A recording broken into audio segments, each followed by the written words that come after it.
There's a little more tension between the U.S. and China tonight as the Trump administration looks to control Venezuelan oil exports. And that rising tension is happening as Prime Minister Mark Carney is set to visit China next week. Also, Carney and other world leaders continue to navigate President Trump's focus on Greenland, a Danish territory. Experts say if the U.S. took the Arctic island by force, there's very little other countries could actually do about it.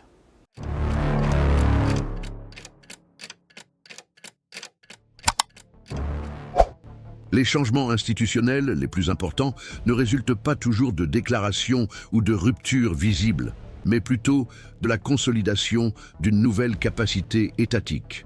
Le 2 décembre 2025, lors d'une conférence de presse tenue à Ottawa, le gouvernement canadien a confirmé le déblocage d'un nouveau budget destiné à la construction de 2 brise-glaces polaires de grande taille, dont la livraison est prévue pour le début des années 2030.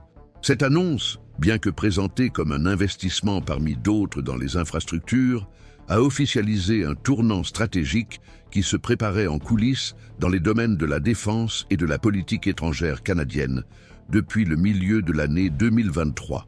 Plus qu'un projet de rénovation logistique, le plan fédéral représente une reconfiguration du régime de souveraineté opérationnelle dans l'Arctique, avec des conséquences directes sur la structure de coopération entre le Canada et les États-Unis.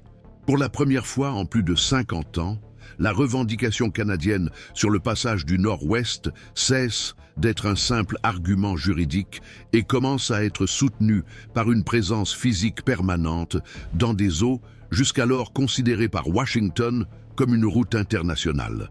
Ce changement de posture, discret dans sa forme, rompt avec un schéma historique dans lequel Ottawa revendiquait des droits, mais n'exerçait aucun contrôle. La construction de ports, l'extension de la surveillance côtière et la prévision d'opérations navales tout au long de l'année indiquent que le gouvernement canadien entend non seulement affirmer sa souveraineté, mais aussi l'exercer effectivement grâce à des capacités techniques installées et un soutien logistique autonome.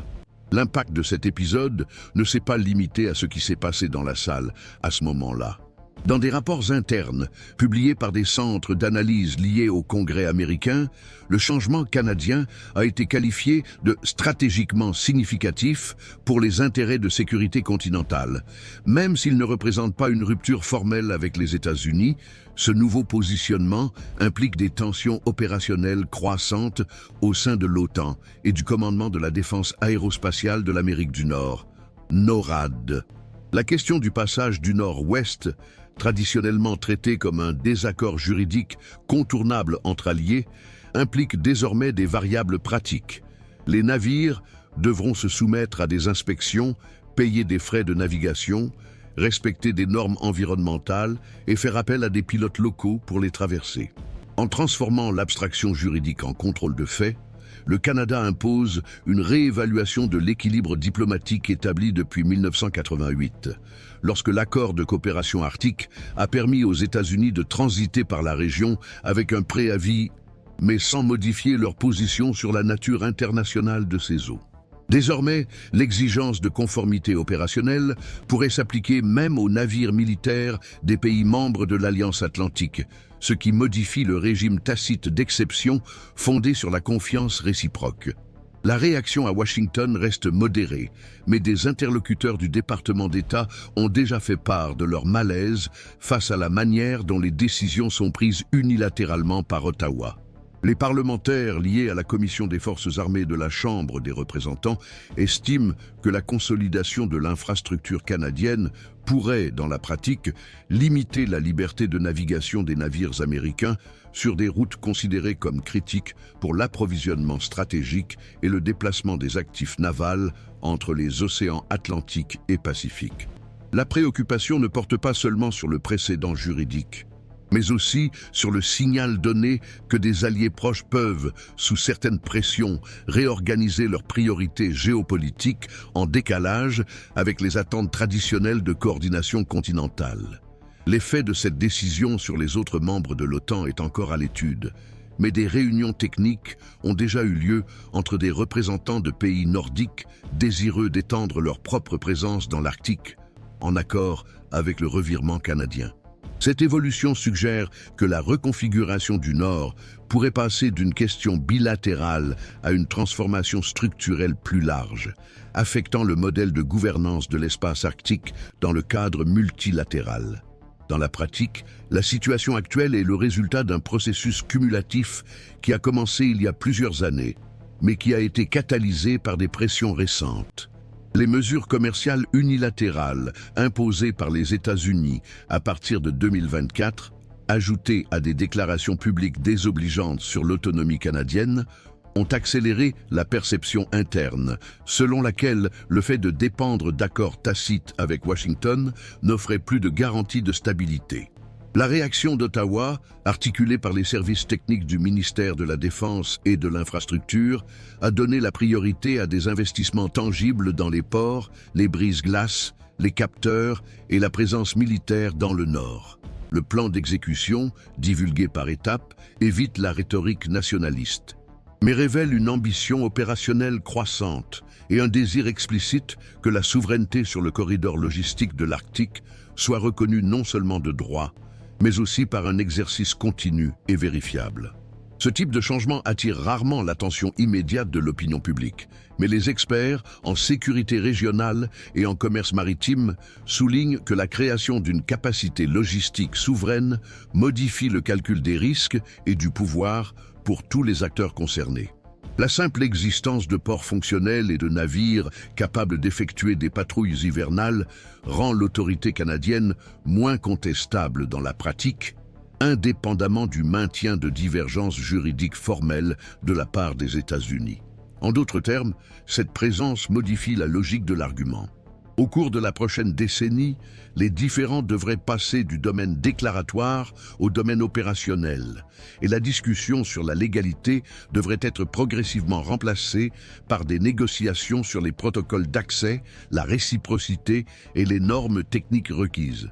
C'est pourquoi suivre ces transformations institutionnelles de manière continue et détaillée permet de comprendre non seulement ce qui change dans les déclarations, mais aussi ce qui se redessine dans les mécanismes du pouvoir. En observant attentivement chaque mouvement sur cet échiquier, nous pouvons voir comment les alliés reconfigurent leur position non pas par rupture, mais par reconstruction de leur propre présence. C'est dans ce contexte que le débat sur la souveraineté canadienne dans le passage du Nord-Ouest cesse d'être considéré comme une impasse juridique résiduelle, pour devenir l'objet de disputes pratiques entre différents modèles de gouvernance territoriale dans l'Arctique. À partir du moment où le Canada entreprend la construction d'une infrastructure autosuffisante pour la surveillance, la réglementation et la prestation de services dans des eaux jusqu'alors inexplorées, le centre du débat se déplace vers les mécanismes par lesquels l'autorité est exercée dans des régions soumises à de multiples interprétations du droit international. Le concept même de eaux intérieures, fondement de l'argument canadien depuis 1946, prend désormais une dimension opérationnelle, car il ne dépend plus exclusivement de la rhétorique juridique pour trouver son expression dans des actes vérifiables. Présence continue, perception de redevances, imposition de normes environnementales et supervision active du trafic maritime. L'évolution de cette présence modifie les relations avec les partenaires traditionnels et impose aux organes de défense et de diplomatie américains le défi de réagir sans créer de précédents susceptibles d'être invoqués par d'autres acteurs mondiaux aux prétentions expansionnistes, telles que la Russie et la Chine. À partir de là, l'intersection entre souveraineté nationale, logistique commerciale et sécurité continentale exige un type de coordination plus dense, capable d'accommoder des intérêts contradictoires au sein d'alliances préexistantes.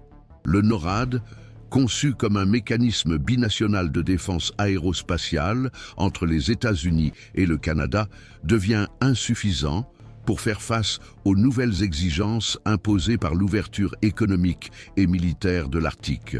La tension entre coopération tactique et divergence stratégique devient plus visible, en particulier lorsque des navires américains, chinois ou russes commencent à utiliser de plus en plus fréquemment le passage du Nord-Ouest, souvent sous des pavillons de complaisance, exploitant les lacunes réglementaires qui persistent tant qu'il n'y a pas d'accord consolidé sur les paramètres de réglementation. Il en résulte un environnement d'ambiguïté contrôlée, dans lequel chaque partie tente de faire avancer discrètement ses positions institutionnelles sans provoquer de rupture frontale avec les autres acteurs concernés. Cette convergence aide à comprendre pourquoi les investissements canadiens dans les brise-glaces, les radars, les infrastructures portuaires et la formation militaire dans le Nord ne sont pas analysés isolément par Washington, mais dans le cadre d'un repositionnement géopolitique plus large. Lors de récentes réunions du Conseil de l'Arctique et de réunions parallèles de l'OTAN, les diplomates européens ont manifesté leur soutien tacite aux revendications canadiennes, en particulier les pays qui sont confrontés à des défis similaires pour consolider leur contrôle sur des eaux stratégiquement importantes dans leur propre région. La Suède et la Finlande, qui ont récemment rejoint l'Alliance Atlantique, ont coopéré avec le Canada dans le cadre d'exercices conjoints de patrouille polaire et d'interopérabilité logistique, indiquant que la construction d'un front nordique dans l'Arctique n'est pas exclue.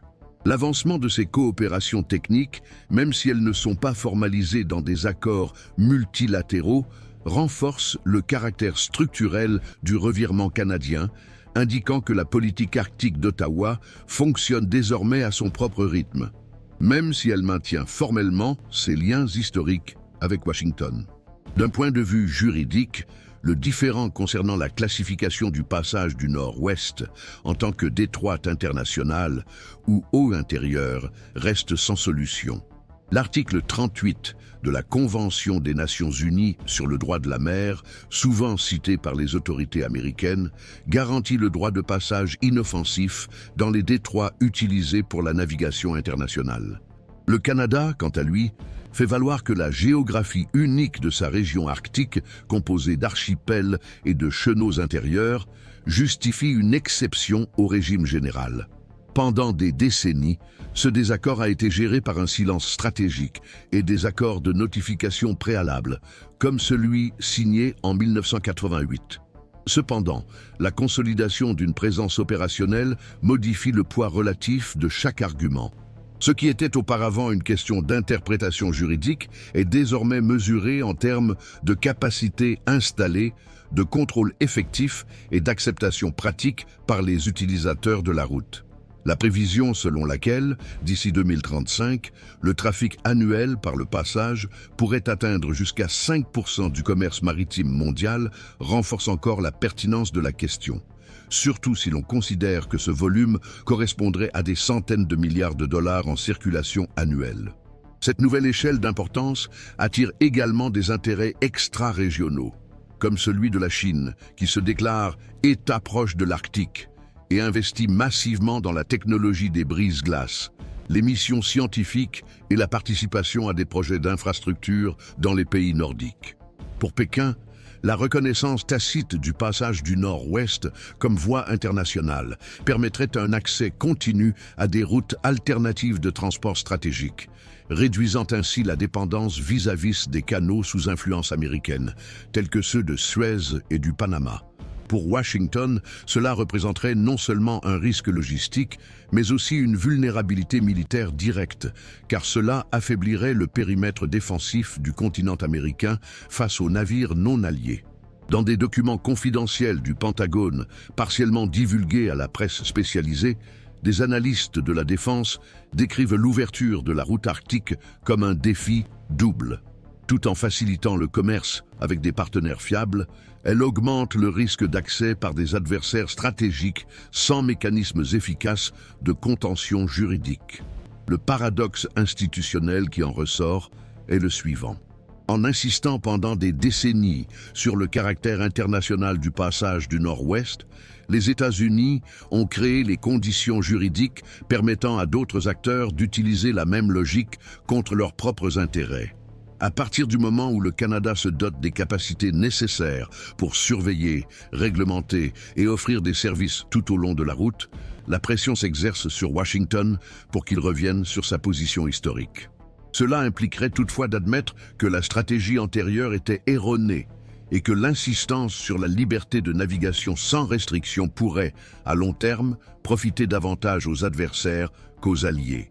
Il n'y a pas de consensus sur la manière de mener ce changement, mais les secteurs techniques liés au département d'État et au Conseil national de sécurité défendent des approches plus pragmatiques, mettant l'accent sur la sécurité partagée et le renforcement du contrôle continental par des alliés fiables.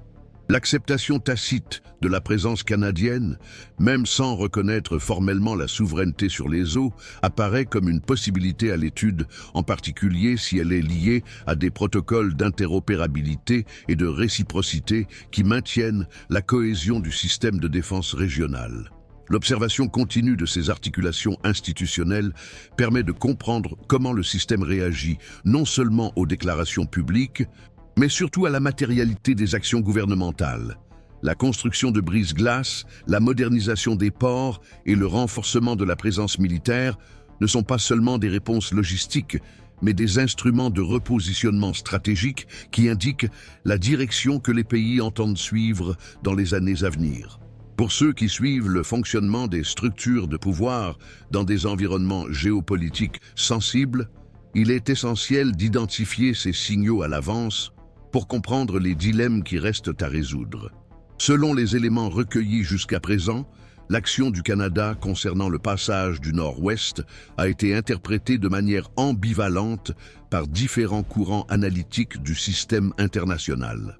Pour une partie importante de la doctrine juridique, l'investissement continu dans les infrastructures et l'intensification des actions de surveillance constituent des moyens légitimes de concrétiser une revendication historique fondée sur la continuité territoriale et l'exercice prolongé de la souveraineté sur des archipels considérés comme faisant partie intégrante de l'espace intérieur. En revanche, d'autres experts soutiennent que ce même processus pourrait produire un effet systémique plus délicat, en rapprochant des eaux traditionnellement contestées d'un régime de contrôle exclusif sans qu'il y ait eu de définition multilatérale formelle. Cette tension entre base normative et efficacité opérationnelle remet en évidence les dilemmes classiques sur la manière dont les États établissent leur autorité dans les zones frontalières, en particulier lorsque ces espaces impliquent des variables telles que le changement climatique, la sécurité stratégique et l'accès à des ressources minérales de grande valeur. À mesure que la position canadienne se renforce par la pratique quotidienne, le cadre juridique international est soumis à des pressions pour revoir ses propres critères de reconnaissance et ses zones d'ambiguïté interprétative. Les projections sur les impacts à long terme de ce mouvement restent divergentes. Certains analystes soutiennent que la consolidation de la présence canadienne pourrait stimuler des initiatives similaires dans d'autres parties de l'Arctique, impliquant des pays comme la Norvège et le Danemark, qui entretiennent des différends latents avec la Russie et les États-Unis d'Amérique au sujet des routes maritimes et des délimitations.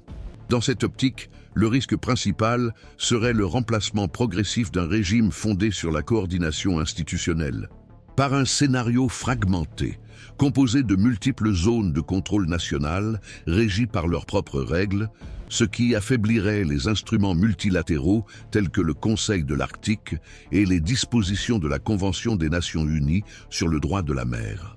À l'inverse, certaines interprétations voient dans la stratégie canadienne un exemple d'anticipation administrative capable de concilier souveraineté, prestation de services et coopération logistique, à condition qu'elle s'appuie sur des protocoles clairs, une transparence opérationnelle et des canaux de dialogue permanents.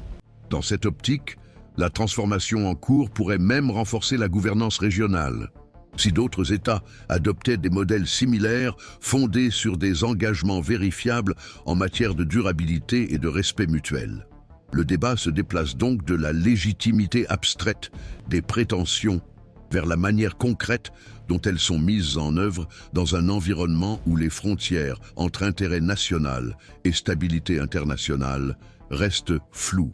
La sensibilité particulière du passage du Nord-Ouest tient au fait qu'il implique deux alliés stratégiques de longue date, liés par des traités de défense mutuelle, d'interopérabilité technologique et de coopération en matière de renseignement.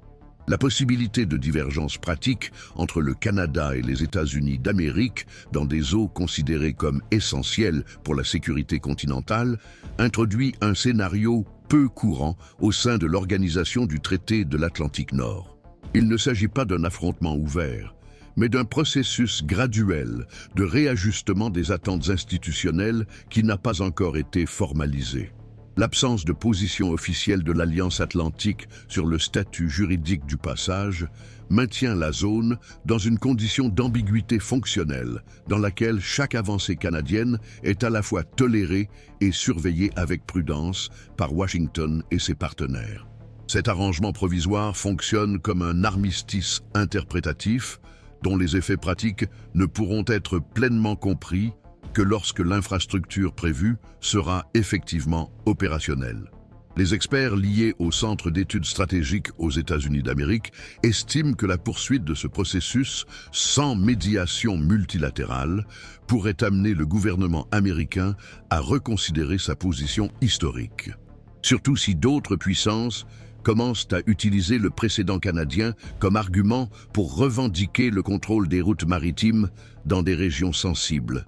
L'acceptation tacite d'une domination fonctionnelle du Canada sur le passage créerait un précédent juridique et stratégique qui pourrait dépasser la capacité de contention normative des forums traditionnels.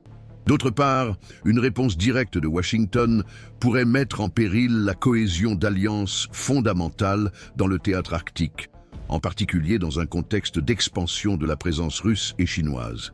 La Russie, qui s'appuie sur une flotte consolidée de brise-glace et un réseau de bases militaires le long de sa côte nord, a déjà intégré l'Arctique comme axe central de sa stratégie économique et défensive. La Chine, bien qu'elle ne dispose pas de littoral dans la région, continue d'étendre son action par le biais de missions scientifiques, d'investissements dans les infrastructures et d'initiatives de coopération technique avec les pays nordiques. Dans ce contexte, toute fissure dans l'alignement entre le Canada et les États-Unis d'Amérique pourrait élargir la marge d'influence d'acteurs extérieurs sur des décisions qui étaient auparavant traitées dans des environnements restreints et basés sur la confiance mutuelle. À ce jour, aucun consensus clair ne s'est dégagé sur l'issue finale de ce processus.